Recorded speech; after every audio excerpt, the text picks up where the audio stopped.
Welcome learners. I am Dr. T. Gangaram, lecturer in statistics, SVA Government College, Srikalahasti. ఈ video లెక్చర్లో మనము ఈ economics questions, economics syllabus, step by step strategy గురించి చెప్తాను. ముందుగా మీకు ఒకటి చెప్పాలి, నేను స్టాటిస్టిక్స్ లెక్చరరు, కానీ మ్యాథమెటిక్స్, ఎకనామిక్స్, స్టాటిస్టిక్స్గా నేను గ్రాడ్యుయేట్ చేశాను. కాబట్టి ఎకనామిక్ స్టాటిస్టిక్స్ అంటారు. ఎకనామిక్స్కి క్లోజ్లీ రిలేటెడ్గా ఉంటుంది. ఏ ఎకనామిక్ థియరీ అయినా సపోర్ట్ చేయడానికి స్టాటిస్టిక్స్ అనేది కీలకము. అలాగే బిజినెస్ స్టాటిస్టిక్స్ అంటారు, మనము క్వాంటిటేటివ్ టెక్నిక్స్ అంటారు.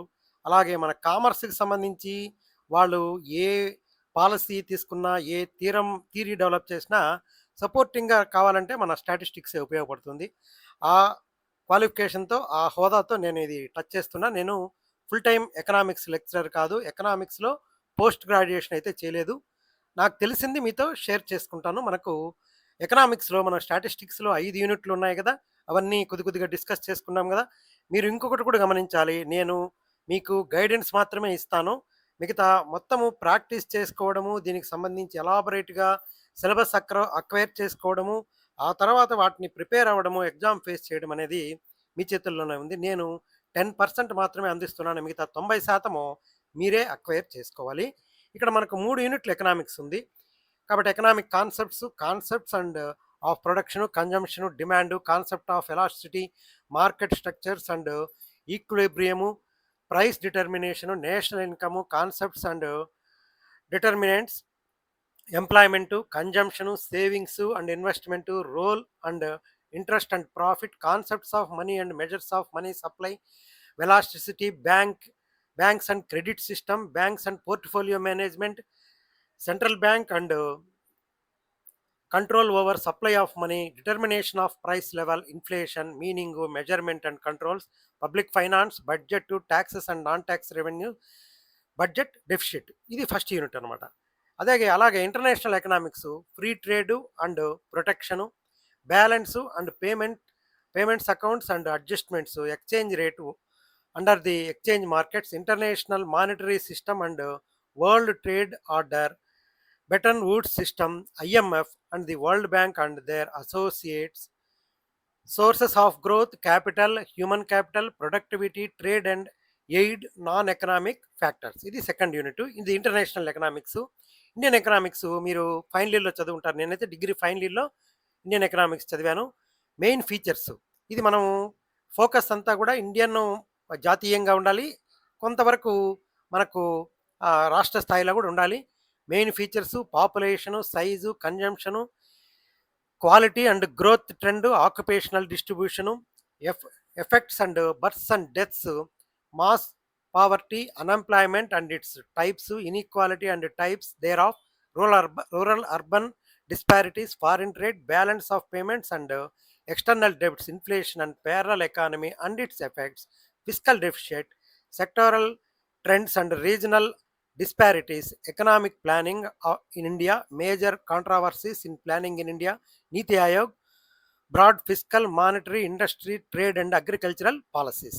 జాగ్రత్తగా చూడండి. ఒకసారి నేను ఎందుకు చదివానంటే, ఏమి సిలబస్ మనకుంది అనేది మనము దాన్ని చదివితే తప్ప తెలియదు. ఊరికి ఏదుందో అనుకొని ఆ 3 యూనిట్లు టైటిల్స్ మాత్రం చూసుకుంటే ఉపయోగం లేదు. ఇప్పుడు 1 బై 1 మనము ఒక్కొక్క సిలబస్కి సంబంధించి క్లియర్గా మీకు తెలుగులో అర్థమయ్యేదానికి ఇక్కడ సూక్ష్మ మరియు స్థూల అర్థశాస్త్ర పునాదులను వివరిస్తుంది. మనమంతా కూడా ఫస్ట్ ఇయర్, సెకండ్ ఇయర్లో మ్యాక్రో ఎకనామిక్స్ చదువుంటాం. ఫస్ట్ ఇయర్లో మైక్రో ఎకనామిక్స్, తర్వాత మ్యాక్రో ఎకనామిక్స్ చదువుంటాము. అందులో ఉండేటివి ఉత్పత్తి, వినియోగం, డిమాండ్, వినియోగదారుల ప్రవర్తన మరియు మార్కెట్ శక్తులను అర్థం చేసుకోవడానికి ఈ ఉత్పత్తి, వినియోగం, డిమాండ్ అనేది కీలకంగా ఉంటుంది. ఎలాస్టిసిటీ, ధర మారినప్పుడు డిమాండ్ ఏ మేరకు మారుతుందో ఇది తెలుస్తుంది. ఎలాస్టిసిటీ ఆఫ్ డిమాండ్కి ఇది ఫార్ములా. మార్కెట్ నిర్మాణాలు, పర్ఫెక్ట్ కాంపిటీషను, మొనోపోలీ మరియు ఒలిగోపోలీ, మార్కెట్లో ధర ఎలా నిర్ణయింపబడుతుందో దీన్ని చూసుకోవాలన్నమాట. జాతీయ విధానం, జాతీయ ఆదాయం, national income, GDP, gross domestic product, GNP, NNP మరియు తలసరి ఆదాయం వంటి భావనలు దేశ ఆర్థిక స్థితిని కొలుస్తాయి. ద్రవ్యం, బ్యాంకింగ్, ద్రవ్య సరఫరా, క్రెడిట్ క్రియేషన్ మరియు RBI సెంట్రల్ బ్యాంకు, ద్రవ్య విధానాలు, రేపో, CRR, SLR. మనకు ఈ వీటి మీద కూడా క్వశ్చన్ వచ్చి ఉండదు.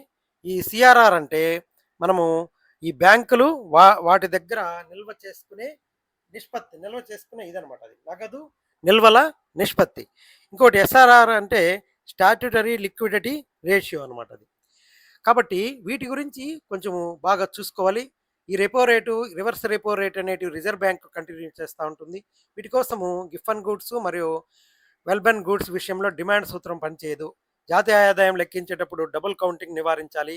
రిపీటెడ్‌గా మనము చేయకూడదు. ఇన్‌ఫ్లేషను, ద్రవ్యోల్బణం దీన్ని కొలవడానికి మనము ఇండెక్స్ నంబర్స్‌లో చూసాం గదా! కన్జ్యూమర్ ప్రైస్ ఇండెక్స్ మరియు డబ్ల్యూఐపీని సూచిస్తారు.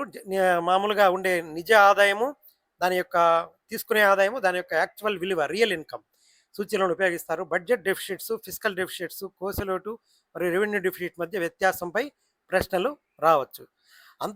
అంతర్జాతీయ ఆర్థిక శాస్త్రంలో ఇంటర్నేషనల్ ఎకనామిక్స్లో ప్రపంచ దేశాల మధ్య వాణిజ్యం మరియు ఆర్థిక సంబంధాలను ఇది వివరిస్తుంది. మనకు 1991లో మన పివి నరసింహారావు గారు, ఆ తర్వాత మన్మోహన్ సింగ్ గారు వీళ్ళు వచ్చినప్పుడు, ముందు పివి నరసింహారావు పీరియడ్లో మన్మోహన్ సింగ్ ప్రధానమంత్రిగా ఆర్థిక మంత్రిగా పనిచేశారు. ఆ తర్వాత 10 ఏళ్ల పాటు ఆయన ప్రధానమంత్రిగా ఉన్నారు. అప్పుడు ఇంటర్నేషనల్ లెవెల్లో బాగా వీళ్ళు తీసుకెళ్లారనమాట. మన దేశాన్ని గ్లోబల్గా వీళ్ళు మార్కెట్ చేస్తారు. ఫ్రీ ట్రేడ్ అండ్ ప్రొటెక్షన్, స్వేచ్ఛా వాణిజ్యం వల్ల కలిగే ప్రయోజనాలు. ఇప్పుడు దానివల్లనే మనకు ఫారిన్‌లో ఏదైనా జరిగిందంటే ఇమ్మీడియేట్‌గా ఫండ్స్ వాళ్ళు విత్‌డ్రా చేసుకుంటే మన దగ్గర సెన్సెక్స్ అఫెక్ట్ అయిపోతా ఉంది. స్వేచ్ఛా వాణిజ్యం కలిగే ప్రయోజనాలు మరియు సుంకాలు విధించడం వల్ల దేశీయ పరిశ్రమలకు లభించే రక్షణ. ఈ సంవత్సరం మనకు చాలా కాన్సెప్ట్స్ ఇంటర్నేషనల్‌గా ఈ సుంకాలు, అమెరికా వాళ్ళు 50% అన్నారు, 25% అన్నారు. ఇప్పుడు మళ్ళీ ఏదో 18% అంటున్నారు. ఇవన్నీ కూడా జాగ్రత్తగా చూసుకోవాలి. బ్యాలెన్స్ ఆఫ్ పేమెంట్స్, ఒక దేశం మిగిలిన ప్రపంచంతో జరిగే లావాదేవీల రికార్డ్ ఇది. Balance of payments BOP. ఇందులో కరెంట్ అకౌంట్ మరియు క్యాపిటల్ అకౌంట్ ఉంటాయి.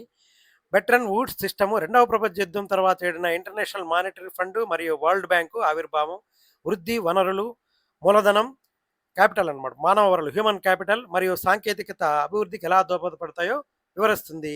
ఈ ఐఎంఎఫ్ అనేది స్వల్పకాలిక షార్ట్ టర్మ్ బీఓపి సమస్యను తీర్చడానికి రుణాలు ఇస్తుంది. వరల్డ్ బ్యాంక్ అనేది దీర్ఘకాలిక అభివృద్ధి కోసమే రుణాలు ఇస్తుంది. ఎక్స్చేంజ్ రేటు స్థిర, ఫిక్స్డ్, ఫ్లోటింగ్.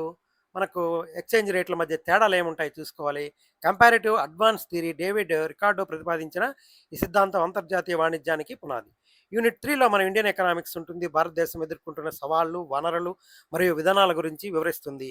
నిజానికి మన దేశము ఎప్పుడు కూడా త్రూఅవుట్ ద ఇయర్, మనకు రౌండ్ ద ఇయర్ 4 సీజన్స్లో కూడా నివాస యోగ్యం ఉండే, ప్రపంచంలో అత్యధిక వనరులు ఉండే దేశం అనమాట. మన మిగతా దేశాల్లో చలికాలం ఎక్కువ ఉంటుంది, కొన్ని దేశాల్లో ఎండలు ఎక్కువ ఉంటాయి. మనది మంచి దేశం. మన దగ్గర రిసోర్సెస్ ఉన్నాయి. మెయిన్ రిసోర్స్ మన జనాభా, దాని పరిణామం. మనకి మనం బలం బలహీనత అంటారు కదా, మన జనాభానే మన బలము, మన బలహీనత కూడా జనాభానే. దాని పరిమాణం, నాణ్యత, క్వాలిటీ మరియు వృత్తిపరమైన విభజన. డెమోగ్రాఫిక్ డివిడెంట్ అంటే మన ఉండే జనాభాలో ఏ వయసు వాళ్ళు ఎంత ఉన్నారు, పని చేయగలిగే శక్తి ఉండేవాళ్ళు ఎంతమంది ఉన్నారు, యువత 20 నుంచి 35 ఏళ్ల వరకు వయసు ఉండేవాళ్ళు ఎక్కువ మంది ఎక్కడున్నారు. ఆ డెమోగ్రాఫిక్ డివిడెంట్ గురించి ఒక అవగాహన ఉండాలి. పేదరికము, నిరుద్యోగము, దాంట్లో పేదరికంలో రకాలు అబ్జల్యూట్ ఉంది, రిలేటివ్ ఉంది, మరియు నిరుద్యోగం రకాలు. దీంట్లో 3 రకాలు ఉన్నాయి: స్ట్రక్చరల్, ఫ్యాక్టోరియల్ అండ్ డిస్గస్టెడ్. నీతి ఆయోగ్ మన ప్లానింగ్ కమిషన్ ముందుండేది, ఇప్పుడు నీతి ఆయోగ్ ప్లానింగ్ కమిషన్ స్థానంలో వచ్చింది. దీన్ని ఎలా చేశారు, దీని మీద క్వశ్చన్స్ వచ్చాయి. బాటమ్ అప్ విధానము, సెక్టోరల్ ట్రెండ్స్, వ్యవసాయము, పరిశ్రమలు, మన సేవా రంగాలు. మన అంటారు కదా primary sector, industrial sector, service sector అనేది ఈ జీడిపిలో ఎలా ఉపయోగపడుతుంది. ప్రాథమికంగా మనం ప్రాథమిక సెక్టార్లో ఉంటాము, ఆ తర్వాత సేవల రంగంలోకి మారితే మనకు జీడిపి అనేది ఇంక్రీజ్ అవుతుంది. పేర్ల నల్లధనం వల్ల ఏ రకమైన ఆర్థిక వ్యవస్థ మీద ఇన్ఫ్లేషన్ రేట్ ఎలా పెరుగుతుంది అనేది. ఈ డిస్గస్టెడ్ ఎంప్లాయ్మెంట్, ప్రచ్ఛన్న నిరుద్యోగం ఎక్కువగా వ్యవసాయ రంగంలో కనిపిస్తుంది. అవసరానికన్నా ఎక్కువ మంది అక్కడ పనిచేస్తున్నారు, వాళ్ళ వలన వచ్చే నికర ఉత్పత్తి అనేది తక్కువగా ఉంటుంది. ప్రభుత్వం పన్నులు మరియు ఖర్చుల ద్వారా ఆర్థిక వ్యవస్థను ఎలా నియంత్రిస్తుంది. ఎల్పిజి రిఫార్మ్స్, ఇందాక చెప్పాను కదా, లిబరలైజేషను, ప్రైవేటైజేషను, గ్లోబలైజేషన్పై అడుగుతూ ఉంటారు. నీతి ఆయోగ్ ఎప్పుడు చైర్మన్గా ప్రధానమంత్రి గారే ఉంటారు. మన పరీక్షలకు సంబంధించి repo rate, GDP growth rate మరియు బడ్జెట్ గణాంకాలు మనం లేటెస్ట్ చూసుకోవాలి. 2025-26 ఎకనామిక్ సర్వే ఆఫ్ ఇండియా వాళ్ళు ఇచ్చింది. టెర్మినాలజీ మీరు ఇంగ్లీష్ మీడియంలో చదివేదానికన్నా కూడా, తెలుగు మీడియంలో చదివేదానికన్నా కూడా ఇంగ్లీష్ మీడియంలో చదువుకుంటే, ఉదాహరణ లిక్విడిటీ అనేదానికి, ఈ ట్రాప్ అనేదానికి, స్టాగ్ఫ్లేషన్ అనే దానికి ఎందుకంటే ఇంగ్లీష్‌లోనే బాగుంటాయి ఇవి. ఒక్కోసారి వీటిని ట్రాన్స్‌లేట్ చేసేటప్పుడు తెలుగులో సరిగ్గా రాకుండా పోవచ్చు. ఈ స్టాటిస్టిక్స్‌లో కూడా అదే సమస్య. గ్రాఫ్ అనాలిసిస్ చూడాలి. డిమాండ్ మరియు సప్లై కర్వ్‌లు ఎలా మారుతాయో ఊహించుకోవడం వల్ల ప్రశ్నలకు సమాధానం త్వరగా ఇవ్వచ్చు. కాబట్టి ఇప్పుడు మనము చూద్దాం economics is not a memory based. It is concept based. Questions concept బేస్డ్‌గా ఉంటాయి. మనం లాజిక్‌కి, అప్లికేషన్‌కి మనము ఫోకస్ చేయాలి. సిఆర్ఆర్, ఇన్‌ఫ్లేషన్, డిమాండ్ అంటే ఏమో చూడాలి. First read the question carefully. ఆ తర్వాత identify keyword.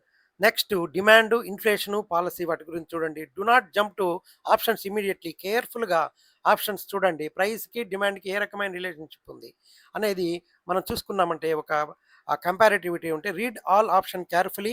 Remove clearly wrong options. మీరు ఎగ్జామ్ ముందర ఈ వీడియో ఖచ్చితంగా చూసుకోండి. Focus on remaining 2 options. మనకు 4 ఆప్షన్స్ ఉంటాయి. Use logic to choose correct one. Example ఏముంటుందంటే ఇప్పుడు increase in CR reflects lending decreases అనమాట. మనము ఈ క్యాష్ రిజర్వ్ రేషియో పెంచడం వలన బ్యాంకులు అప్పు ఇచ్చేది తగ్గించుకుంటాయి. దానివల్ల మనీ ఫ్లో అనేది తగ్గిపోతుంది. మనీ సప్లై రెడ్యూసెస్ అయిపోతుంది. Always think practical. Focusing fiscal and monetary కన్ఫ్యూజింగ్గా ఉంటాయి మనకి ఇక్కడ. ఈ avoid common mistakes. Confusing fiscal and monetary policies, ignoring keywords, ఇంక్రీజా డిక్రీజా మనం చూడకుండా గబీమని గుర్తుపెట్టేస్తూ ఉంటాము. ఓవర్ థింకింగ్, సింపుల్ క్వశ్చన్స్, చిన్నగా ఉండే క్వశ్చన్స్ గురించి ఎక్కువ ఆలోచించొద్దండి. బ్లైండ్ గెస్సింగ్ అయితే చేయొద్దండి, నెగిటివ్ మార్కులు ఉంటాయి కాబట్టి. Attempt easy concepts questions first. ఇది స్ట్రాటజీ అనమాట. స్మార్ట్ స్ట్రాటజీ అంటే అటెంప్ట్ ఈజీ కాన్సెప్టువల్ క్వశ్చన్స్. మనకు బ్లైండ్గా మనం కాన్సెప్ట్స్ మీద ఉండేటివి గుర్తుండేటివి రాయండి. Skip confusing once initially. చూసేటప్పుడు ఫస్ట్ విడత చూసేటప్పుడు 150లో మనము కన్ఫ్యూజ్ చేసేటివి పక్కన పెట్టండి. తర్వాత మళ్ళీ రీవిజిట్ చేయండి. ఎలిమినేషన్ మెథడ్ యూస్ చేయండి. Maintain accuracy. Understand the concept, apply the logic, eliminate options, score high in economics. I wish you all the best. Thank you. మనము ఎకనామిక్స్లో ఉండే క్వశ్చన్స్ని బేస్ చేసుకొని ఆ కాన్సెప్ట్స్ని బట్టి నేను ఇంకొక 3 వీడియోలు ఈ ఎకనామిక్స్లోనే చేస్తాను. ఆ తర్వాత కామర్స్కి వెళ్దాం.